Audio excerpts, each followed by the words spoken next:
मैं सबसे पहले जोड़ता हूँ, यहाँ पे हमारे साथ जुड़ गए हैं एडवोकेट राशिद रिजवी साहब, जो सीनियर पॉलिटिकल एनालिस्ट हैं। इसके साथ-साथ वो मिडिल ईस्ट पे बड़ी गहरी नज़र रखते हैं, माहिर तालीम, माहिर कानून भी है। मैं उनका इस्तकबाल करता हूँ, खैर मकदम करता हूँ और यहीं से शुरुआत मैं करूँगा कि जिस तरह से फिर धमकी दी जा रही है कि हम इस पे अटैक करेंगे और येलो लाइन यानी पीली रेखा से और आगे हम बढ़ेंगे। जी, राशिद साहब कैसे देखते हैं? नहीं तो मुमताज भाई, गाजा पर पूरा कब्जा करना उसका तो पहले से ही प्लान है और आज नहीं तो कल वो इस पर कोशिश करेगा। और जैसे उसने बार बार ग्रेटर इजराइल चिल्लाता रहा, जिसमें आपका सीरिया, आपका सऊदी अरबिया का कुछ हिस्सा, जॉर्डन, मिस्र, ये सब आ रहे हैं। तो जब वो ग्रेटर इजराइल की बात करता है तो आप ये समझिए पूरा फिलिस्तीन आ रहा है उसमें, वेस्ट बैंक भी आ रहा है, गाजा भी आ रहा है। और थोड़ा थोड़ा कब्जा करते करते करते करते अब आप देखिए कि फिलिस्तीन बचा ही कितना है। एक छोटी सी स्ट्रिप गाजा की बची है जो वो खत्म करना चाहता है। उसका प्लान था कि हम इसी जंग में पूरा गाजा कब्जा कर लेंगे, फिर अगली तैयारी वेस्ट बैंक पे करेंगे। वेस्ट बैंक के लिए भी उसने अपने पार्लियामेंट में प्रस्ताव पास किया और वहां पर अवैध सेटलर बसाए बहुत सारे, काफी तादाद में। और उन अवैध सेटलर्स के जरिए वहां के लोकल लोगों को, जो फिलिस्तीनी थे, उनको परेशान किया जा रहा था। उनके खेतों में आग लगा दी जाती थी, उनके खेतों को उजाड़ा जाता था, उनके घरों में, उनकी गाड़ियों में आग लगाना, उनके जैतून की फसलों को खराब करना, तोड़ लेना, कब्जा कर लेना। ये सारी हरकतें एक ही कदम की तरफ जा रही थी, एक ही इशारा करती हैं कि तुम यहाँ से हटो, ये हमारी जमीन है। आपने अभी ये भी देखा होगा कि यरूशलेम से कितना करीब ये आ गए अवैध सेटलर को बढ़ाते बढ़ाते। अभी भी उन्होंने कुछ एक 15 से 18 हजार कॉलोनियां बसाने का प्लान किया है और प्रस्ताव पास किया है, उसका फंड जो अरेंज किया है कि यहाँ पर हम सेटलरों को बसाएंगे। तो आपके इसराइल में बहुत बड़ा एरिया खाली पड़ा हुआ है, जहाँ पूरा मैदानी रेगिस्तानी टाइप का एरिया है। वहां पर कोई आबादी नहीं है, जंगल भी है जो इन्होंने पेड़ लगाए थे। लेकिन ये भाग किधर रहे हैं? ये भाग रहे हैं वेस्ट बैंक की तरफ कि अब उधर की जमीन हम कब्जा करते रहे। ये सब जानते हैं, पूरी दुनिया जानती है, अरब देश जानते हैं, अमेरिका जानता है, लेकिन कोई कुछ बोलता नहीं है। मुमताज भाई, आपको और आपके सुनने वालों को एक बात पता नहीं अभी आप लोग की जानकारी में है कि नहीं है, क्योंकि अभी तक हम लोगों ने इतनी डिबेट की हमास को लेकर के, कहीं पर वो बातें आई नहीं सामने। हमें बहुत ताज्जुब लगा कि हमास है कौन, हमास क्या है, हमास को डेवलप किसने किया, हमास को हथियार किसने दिलवाया। ये भी एक टाइम पर एक प्रॉक्सी था। हमास एक प्रॉक्सी था नेतन्याहू का। नेतन्याहू उसको फंडिंग करता था, हमास को। तो ये जो 7 अक्टूबर 2023 का जो हमला हुआ है, इसके ऊपर लोगों के शक जा रहे हैं, खुद इजरायली लोगों के शक जा रहे हैं कि ये नेतन्याहू ने अपने ऊपर ये हमला इसलिए करवाया ताकि जो उसके ऊपर इतने सारे करप्शन के चार्जेस लगे हुए थे, वहां से माइंड डाइवर्ट करने के लिए। और वो चीज नजर भी आई। वो इस तरह से आप देखिए, जब जब इसकी कोर्ट में पेशी की बातें होती थी, वो ये चीजों को आगे बढ़ा देता था कि अभी वो जंग में है और देश की सुरक्षा का सवाल है, इसलिए वो नहीं आ सकते। तो अब इसी जंग के नाम पर वो अपने आप को बचाता चला जा रहा था। शनिचर और इतवार 2 दिन में तेल अवीव में हजारों लोगों ने एहतजाज किया है, हजारों लोगों ने, यानी जिनकी तादाद 40 से 50 हजार या उससे भी ज्यादा बताई जाती है, जो इनके एंटी गवर्नमेंट लोगों का प्रोटेस्ट था। वो लोग चाहते थे कि जो जांच एजेंसी से जांच होनी चाहिए उससे आप होने दो, आप अलग से कोई एजेंसी मत बनाओ। ये जो अलग से एजेंसी बना रहे हैं उसमें पूरा कंट्रोल गवर्नमेंट का रहेगा। जो एजेंसी में जांच करने वाले लोग ये खुद नियुक्त करेंगे। तो लोगों का ये कहना है कि जब सब कुछ आप अपने हिसाब से करोगे तो निष्पक्ष जांच हो ही नहीं सकती। और 7 अक्टूबर 2023 में जो हुआ है उसमें किसकी गलती थी, इसका कौन जिम्मेदार है, उस जिम्मेदार लोगों को बचाया जा रहा है।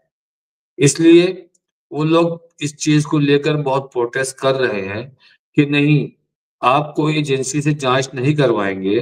जो जांच एजेंसी मेन है, जो है ही है इसी चीज के लिए, जैसे हमारे यहाँ सीबीआई है। सीबीआई का काम है जांच करना, उसके अधिकारी नियुक्त रहते हैं। ये सीबीआई ऑफिसर है, ये उनके चीफ है, ये डायरेक्टर है, ये डिप्टी डायरेक्टर है। लेकिन अगर सरकार सीबीआई जांच न करा करके ये कहे कि हम एक एसआईटी बनाते हैं, उससे हम जांच करवाएंगे, तो एसआईटी में जो नियुक्त किए हुए लोग होते हैं वो चाहे रिटायर्ड हाईकोर्ट जज हो, चाहे रिटायर्ड आईएएस आईपीएस हो, जो भी होंगे वो सरकार के द्वारा नियुक्त किए हुए रहेंगे। सरकार का उनके ऊपर पूरा कंट्रोल रहेगा। वो जैसे सरकार चाहेगी वैसी रिपोर्ट वो देंगे। तो उसी तरीके की जांच एजेंसी इन्होंने बनाने की बात कही है, जिसको लेकर के तेल अवीव में हंगामा चल रहा है। अब रही बात गाजा की yellow line, green line, red line, ये गाजा की कोई भी लाइन सेफ नहीं है। गाजा पूरा ही सेफ नहीं है। गाजा के जो हालात आज हैं वो आप देखिए कि जो तूफान आके गया है उसने इतना ज्यादा दर्द दे दिया है गाजा के लोगों को कि बेहिसाब वहां पर कीचड़, पानी, और ये सर्दी का मौसम, अभी इसमें महामारियां भी होंगी। तो आफ्टर ऑल हर कंडीशन में गाजा के लोग मौत का सामना रोज कर रहे हैं, रेगुलर कर रहे हैं। तंबुओं में पानी भर गया है मुमताज साहब, तंबुओं में पानी भर गया है। अब आप देखिए कि उनका जो बिछाने का बिस्तर था, ओढ़ने की चीजें थी, सब भीग गया है। अब वो रात कैसे गुजारेंगे? ना उनके पास ओढ़ने के लिए है, न बिछाने के लिए है। और अभी तक न तो इजिप्ट ने कोई ऐलान किया है, न अभी तक इनको गुस्सा आया है हमारे टर्की को, अर्दोगान को, कि कुछ भी होगा हम ऐसे लोगों को मरता हुआ नहीं छोड़ सकते। हम उनकी मानवीय मदद ह्यूमैनिटाइज तरीके से करेंगे। उनको कम से कम आप एक असेंबल जो टेंट होते हैं या असेंबल रूम टाइप के होते हैं, फौरन मुहैया करा करके उनको एक टेम्परेरी घर दो।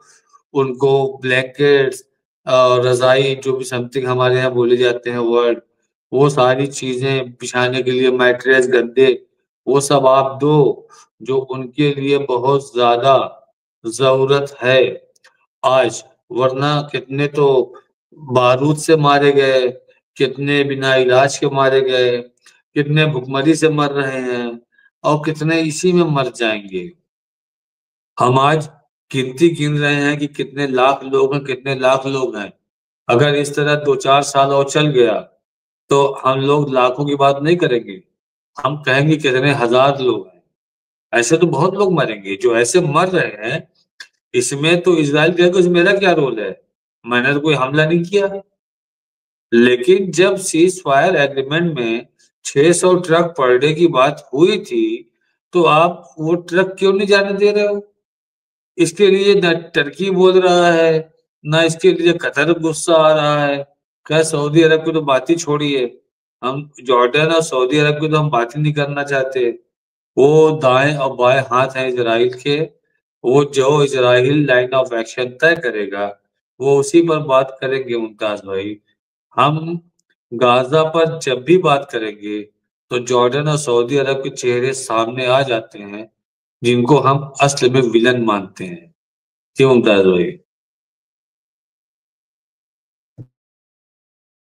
बिल्कुल, जिस तरह की तस्वीरें सामने आई हैं, एक नाराजगी पूरी दुनिया के मुसलमानों की है कि अगर ये अरब के लोग चाहते, ये ओआईसी चाहता, तो जो जुल्म और ज्यादती गाजा में हुई है या अब भी हो रही है, वो न हो पाती। कुछ नहीं करना था, किसी ने ये कभी नहीं कहा कि सब मिलकर के इजराइल पे अटैक कर दें, लेकिन ये जरूर रहा है कि भाई अपने रिश्ते तो कम से कम इस बुनियाद पे मुनक़ता कर लो कि जब तक आप वहां के हालात नहीं ठीक करोगे, हम जो है आपसे रिश्ता नहीं बनाएंगे, लेकिन सब रिश्ते जो है वो कायम रखे। हमारे साथ प्रोफेसर नदीम अहमद साहब जुड़ गए, मैं उनका इस्तकबाल करता हूँ। सीनियर पॉलिटिकल एनालिस्ट है, मिडिल ईस्ट पे बड़ी अच्छी नजर रखते हैं और कॉलम निगार हैं, अखबारों में अपने आर्टिकल्स मज़ामीन भी हिंदी, उर्दू, अंग्रेजी सब में लिखते हैं।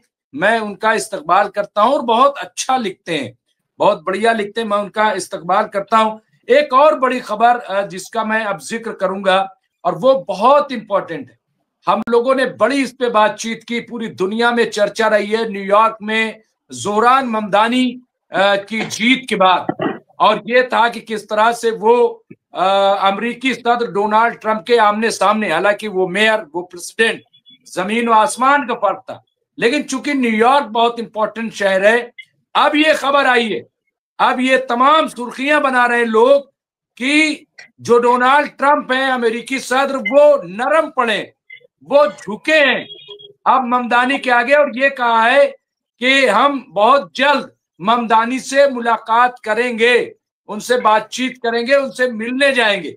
मैं समझता हूं कि ये बहुत बड़ी खबर है अपने आप में, और यही आप देखिए जिस बात, और मेरे ख्याल से इस बात की तरफ शायद राशिद रिजवी साहब ने कहा था कि ये होगा, ऐसा नहीं, क्योंकि न्यूयॉर्क चलेगा कैसे, या अमेरिका में भी न्यूयॉर्क चूंकि बहुत इंपॉर्टेंट है, उसका पूरा अमेरिका पे असर होता है, तो ये वही बात तकरीबन इधर आ रही। मैं आऊंगा सबसे पहले प्रोफेसर नदीम, जिस तरह से राशिद रिजवी साहब ने कहा, अभी भी मसला है और हालात गाजा के बहुत ही ज्यादा खराब है, बहुत ही ज्यादा खराब है। और एक बात की तरफ और मैं आपको बता दूं राशिद रिजवी साहब, इस पे शुरुआती दौर में काफी बहस हुई थी, जिस बात की तरफ आप इशारा कर रहे हैं हमास को लेकर के, कि हमास कैसे जो है वो रहा और इसके क्या रिलेशन रहे हैं, लेकिन जिस तरह से हमास के लीडरान को फिर मारा गया, टारगेट किया गया और वहां के लोगों को मारा गया, तो उसके बाद चूंकि जिस तरह मतलब फिर लोगों को नहीं लगा कि नहीं इसमें हो सकता है कि ऐसा ना हो, तो ये चीजें जो है वो सामने आई थी, इस पे बात हुई थी, और अब भी बीच बीच ये बात होती है कि आखिर इजराइल जांच क्यों नहीं करा रहा है। फिर दूसरी चीज ये कि हमले से पहले इस पे सीरिया ने भी आगाह किया था, मिस्र ने भी आगाह किया था, और तुर्की ने भी ये इशारा दिया था कि ऐसा हो सकता है, लेकिन बेंजामिन नेतन्याहू ने उससे नजरअंदाज किया। अच्छा, ये बहुत सारी बातें तो खुद इजराइल के जो साबिक अफसरान हैं उन्होंने भी इस बात की तरफ इशारा किया, और यही वजह है कि नेतन्याहू को बहुत सारी बातों का डर भी है। इसके अलावा जो गए हमास, वो तो गए थे वहां पे यरगमाल बनाने, ये भी, लेकिन जो वहां पे मारे गए लोग उन पे गोलियां किसने चलाई, इसका भी अभी इंकशाफ होना बाकी है। तो मैं चाहूंगा कि इस पे और आप बोलिएगा, लेकिन पहले मैं प्रोफेसर नदीम, जिस तरह से अभी भी मैं कह रहा हूं कि कम से कम तुर्की सिर्फ बयान दे रहा है, आज फिर बयान दे दिया साहब मैं जानने के लिए तैयार हूं, फिर वो 71 बयान, अरे भाई कुछ होगा कि नहीं होगा, वहां लोग मर रहे हैं। कल खबर थी 900 लोग इलाज न मिलने की वजह से मारे गए। प्रोफेसर नदीम भाई साहब, बार बार यही सब बातें आती हैं, बहुत अफसोस होता है सुनने में, और ये लोग सिर्फ बयान देकर रह जाते हैं, इतने लोग इन्होंने मरवा दिए, कुछ ना हुआ। मुझे लगता है कि ऐसे ही बयान दिए जाएंगे, इन्हें अपनी हुकूमत को चलाना है, अपनी आवाम को थोड़ा बहुत ठंडा करना था, टर्की के अंदर बहुत ज्यादा ड्रामेबाजी हुई। इसी दरमियान 7 अक्टूबर के बाद 2023 के बाद से वहां उठापटक हुई सियासी तौर पर, और अर्दोगान की पार्टी को भी वहां पर शिकस्त का मुंह देखना पड़ा। उसी की वजह से उन्होंने थोड़ा अपना तेवर बदला, अपने बोल बदले और कुछ एक्टिवनेस दिखाई, नहीं तो वो भी खामोश पड़े हुए थे। जहां तक मामला है कतर का, तो कतर अपने आप को लीड कर रहा है उस पूरे गल्फ के अंदर, एक मालदार मुल्क के तौर पर और एक डिप्लोमेट मुल्क के तौर पर, और एक ऐसा मुल्क जो तरक्की की दौड़ में उस पूरे गल्फ कॉन्टिनेंट में सबसे आगे है। अभी उन्होंने वर्ल्ड कप करवाया था फुटबॉल का। तो ये सारी की सारी चीजें हैं, इसी वजह से वो अमेरिका को अपने ज्यादा नजदीक दिखाता भी है और बनाता भी है, और उसने अड्डे भी दे रखे हैं कि मैं यहाँ पर एक जमावदार हालत के अंदर रहूं, यानी जमी हुई हालत के अंदर, जिससे मेरा दबदबा यहाँ कायम रहे पूरे गल्फ के अंदर, और मैं मनचाहे तरीके से इसको कॉरपोरेट सिस्टम के साथ जोड़कर वो सारी चीजें हासिल कर सकूं जो दूसरे लोग या तो कर चुके हैं या करने की ताक में लगे हुए हैं। मुमताज भाई, ये सारे के सारे मामला एक ही जैसे हैं। ये लोग बहुत ज्यादा कुछ करने के मूड में नहीं है, इनकी मजबूरी थी जिसकी वजह से ये लोग आगे आए, और आगे आकर इन्होंने सीज फायर के लिए पहल कराई या हमास के लोगों को अपने यहाँ शरण दी, और हमले भी हुए इनके ऊपर। भाई इजराइल ने तो किया हमला। तो यही सारी वजह है। मुझे नहीं लगता कि बहुत ज्यादा ये कुछ करेंगे। ये सीधे सीधे तौर पर उस तरह का सख्त रवैया भी नहीं अपना सकते जिस तरह का रवैया अपनाया जा सकता है या अपनाया जा सकता था ओआईसी के अंदर। जब कतर के ऊपर अटैक हुआ तो कतर ने एक बहुत ही हंगामी मीटिंग बुलाई, जिसके बाद कुछ ज्यादा तो नहीं हो पाया, लेकिन फिर भी उसने अपनी बात को मनवा लिया और अमेरिका को दखल देना पड़ा, नेतन्याहू से माफी मंगवाई डोनाल्ड ट्रंप ने। लेकिन ये जो गजा के लोगों की जान और माल की जहां तक बात है, सेहत और तंदुरुस्ती की बात है, तो उसमें ये लोग बहुत ज्यादा इंटरेस्टेड नहीं है। ये इंटरेस्टेड है अपने यहाँ के अपने हित में कि हमारी हुकूमत बरकरार रहे, हमारी राजशाही बरकरार रहे, और हम जैसे तैसे करके टाइम पास कर लें और हमारी आवाम भी हमसे बगावत इख्तियार ना करे। अब अमेरिका को और इजराइल को तो इसमें जो कुछ करना है वो करना है। कुदरत की मार भी शुरू हो चुकी है। अभी जैसा कि आप लोग ही बता रहे थे कि वहां पर बहुत बुरा हाल है, महामारी फैलने का खतरा है, रिजवी साहब ने बताया, राशिद साहब ने। तो ये सारी की सारी चीजें तो मुझे नहीं लगता है बहुत ज्यादा कुछ ये लोग कर पाएंगे। देखिए, इसमें तो बस ये तो खुदा के ही हवाले है जी। वो लोग अभी तक, जहां तक मैं समझ पाया हूं, कि जो कुछ हो रहा है वो सब ऐसे ही हो रहा है और ऐसे ही होता रहेगा। इजराइल ये सब करता रहेगा। अभी उसने सीज फायर होने के बावजूद इतने सारे लोगों को मार दिया है, वो मनमानी करके उन ट्रकों को रोक रहा है वगैरह वगैरह। तो ये सब मुमताज भाई बहुत दिल रोता है और बहुत परेशानी भी होती है। और किसी भी हसास तबीयत के आदमी को जब ये सोचता है कि सर्दी के आलम में वो लोग खुले में है ना, पानी घुस गया है, तूफान की वजह से महामारी का खतरा है, बीमारियां फैल रही हैं, उन्हें दवा नहीं मिल रही है, बच्चों के साथ क्या हो रहा है, जेनोसाइड किया गया, लोगों की तदफीन तक नहीं हो पाई है, भूख से मरे, प्यास से मरे, और सिर्फ जबानी हमदर्दी और कुछ भी नहीं। और जितनी उन्हें जरूरत है वो भी, अब तो सीज फायर भी रुक चुका है भाई, उसमें तो खुली तबीयत से, खुले दिल से, खुले हाथों से लोगों को मदद करनी चाहिए, लेकिन उस तरह की मदद भी नहीं पहुंच पा रही है, या उसमें भी अभी रुकावट है मदद के पहुंचने में। तो ये बातें बहुत दिल को रुलाती हैं, परेशान करती हैं और बेचैन करती हैं, और बस दुआ में ही हाथ उठते हैं, आंखों से आंसू भी आ जाते हैं कभी कभी कि कैसे वो लोग जी पा रहे होंगे, और अल्लाह ताला बस उनकी मदद कर दे। बाकी कोई पुरसाने हाल उनका उस तरीके से नहीं है जिस तरीके से होना चाहिए था। यानी पहले वो बारूद से मर रहे थे, खाने की मौत मर रहे थे, अब तो कुदरत भी उनके ऊपर वो सब जुल्म करने लगी है। और फिर उसके बावजूद यानी रहम नहीं आ रहा है, जितना रहम दुनिया भर को आ जाना चाहिए था उन लोगों के ऊपर। लड़ने वालों की तो मैं बात ही नहीं करता, वो हमास वाले जो भी थे, लेकिन जो वहां के आम शहरी हैं जिन्हें दर बदर भटकना पड़ रहा है, वो कैसे कैसे अपनी जिंदगी को गुजार रहे हैं। उसमें छोटे बच्चे भी हैं, स्कूल जाने वाले बच्चे भी हैं, लड़कियां भी हैं। उन पर क्या मनोवैज्ञानिक असर पड़ रहा होगा इन सब चीजों का। उन्होंने गोले बारूद बम देखे, मरते देखे अपने, यानी नफ्सियाती तौर पर वो किस तरह की बीमारियों के अंदर, अमराज के अंदर मुब्तला होंगे, और वो सोसाइटी को और समाज को और दुनिया को किस नजरिए से देखते होंगे लोग। ये भी सोचने की बात है। इस पर देखे यूएनओ को सोचना चाहिए, और उससे मुंसलिक जो दूसरी एजेंसीज हैं जो चाइल्ड के लिए काम करती हैं, बच्चों के लिए काम करती हैं, उनको भी देखना चाहिए कि क्या ये सब है। भाई इस तरह की तो ना जाने कितनी तंजीमात बनी हुई हैं जो अलग अलग, कोई औरतों के लिए काम कर रहा है, कोई बच्चों के लिए काम करता है, कोई रिफ्यूजीज के लिए काम करता है, कोई इस तरह से जंग के जो मुतासरीन है उनके लिए काम करता है। तो वो एजेंसियां भी देखें इन सब चीजों को, और वो तो ज्यादा समझती हैं।